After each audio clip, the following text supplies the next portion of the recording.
Zišli z hlavy naše vlasy, môj fotrík nás ostrihá, čo prahne po mašinke brávno, zatiaľ iba Filip má. Tam u Jozefa na dvore, tam strihania je región, kde chodieva sa každý strihať za víno a za pivo.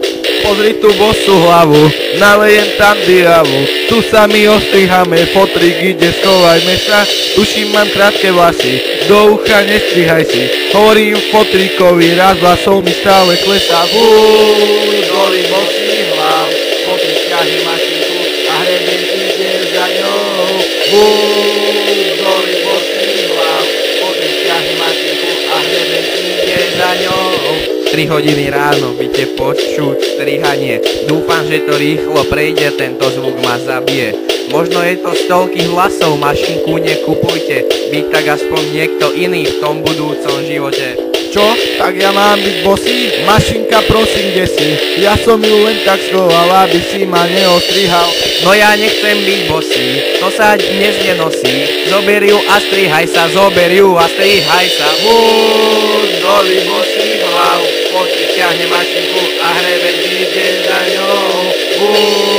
Doli bosý hlav, fotrík ťahne mašinku a hrebeň ide za ňou.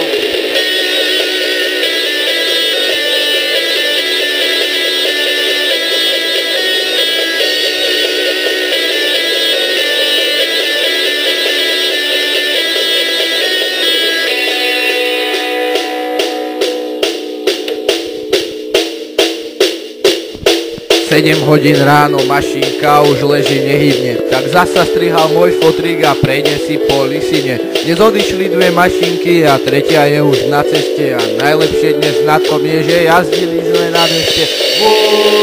Doli bosý hlav, fotrík ťahne mašinku a hrebeň ide za ňou. Doli bosý hlav,